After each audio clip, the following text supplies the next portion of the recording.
Clip number 939۔ اس clip میں آپ قرآن پاک کی سورہ نور کی آیت نمبر 4 سے 10 تک کی تلاوت، ترجمہ قرآن اور تفسیر قرآن صراط الجنان سماعت فرمائیں گے۔ بسم اللہ الرحمن الرحیم۔ ترجمہ، اللہ کے نام سے شروع جو نہایت مہربان رحمت والا ہے۔ والذین یرمون المحصنات ثم لم یأتوا بأربعة شہداء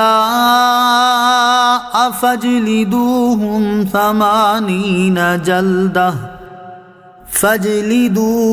80 جلدة ولا تقبلوا لهم شهادة أبدا وأولئك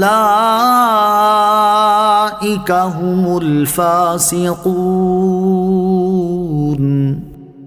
إلا الذين تابوا من بعد ذلك وأصلحوا فإن الله غفور رحيم۔ ترجمہ، اور جو پاک دامن عورتوں پر تہمت لگائیں پھر 4 گواہ نہ لائیں تو انہیں 80 کوڑے لگاؤ، اور ان کی گواہی کبھی نہ مانو، اور وہی فاسق ہیں، مگر جو اس کے بعد توبہ کر لیں اور اپنی اصلاح کر لیں تو بے شک اللہ بخشنے والا مہربان ہے۔ والذین یرمون المحصنات، اور جو پاک دامن عورتوں پر تہمت لگائیں۔ اس آیت مبارکہ میں پاک دامن اجنبی عورتوں پر زنا کی تہمت لگانے والوں کی سزا کا بیان ہے۔ آیت کا خلاصہ یہ ہے کہ جو لوگ پاک دامن عورتوں پر زنا کی تہمت لگائیں پھر 4 گواہ ایسے نہ لائیں جنہوں نے ان کے زنا کا معائنہ کیا ہو تو ان میں سے ہر ایک کو 80 کوڑے لگاؤ، اور کسی چیز میں ان کی گواہی کبھی قبول نہ کرو، اور کبیرہ گناہ کے مرتکب ہونے کی وجہ سے وہی فاسق ہیں۔ الا الذین تابوا من بعد ذلک، مگر جو اس کے بعد توبہ کر لیں، یعنی تہمت لگانے والا اگر سزا پانے کے بعد توبہ کر لے اور اپنے احوال و افعال کو درست کر لے تو اب وہ فاسق نہ رہے گا۔ یاد رہے کہ توبہ کے بعد بھی تہمت لگانے والے کی گواہی قبول نہ ہوگی، کیونکہ گواہی سے متعلق مطلقاً ارشاد ہو چکا ہے کہ ان کی گواہی کبھی قبول نہ کرو۔ والذین یرمون ازواجہم ولم یکن لہم شہداء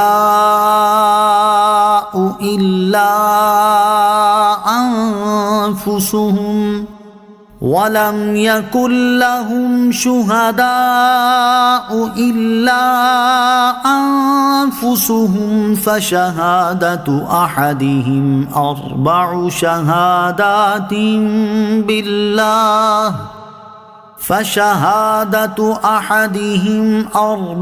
شہادات باللہ انہ لمن الصادقین۔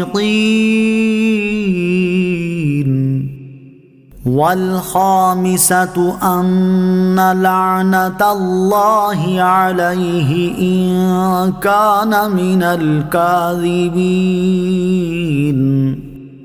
ويدرأ عنها العذاب أن تشهد 4 شهادات بالله إنه لمن الكاذبين۔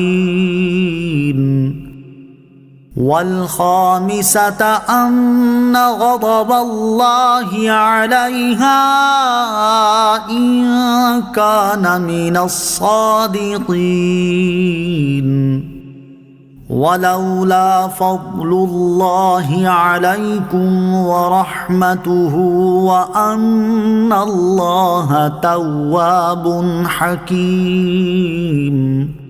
ترجمہ، اور وہ جو اپنی بیویوں پر تہمت لگائیں اور ان کے پاس اپنی ذات کے علاوہ گواہ نہ ہوں تو ان میں سے ایسے کسی کی گواہی یہ ہے کہ اللہ کے نام کے ساتھ 4 بار گواہی دے کہ بے شک وہ سچا ہے، اور 5ویں گواہی یہ ہو کہ اس پر اللہ کی لعنت ہو اگر وہ جھوٹوں میں سے ہو، اور عورت سے سزا کو یہ بات دور کرے گی کہ وہ اللہ کے نام کے ساتھ 4 بار گواہی دے کہ بے شک مرد جھوٹوں میں سے ہے، اور 5ویں بار یوں کہ عورت پر اللہ کا غضب ہو اگر مرد سچوں میں سے ہو، اور اگر اللہ کا فضل اور اس کی رحمت تم پر نہ ہوتی اور یہ کہ اللہ بہت توبہ قبول فرمانے والا حکمت والا ہے تو وہ تمہارے راز کھول دیتا۔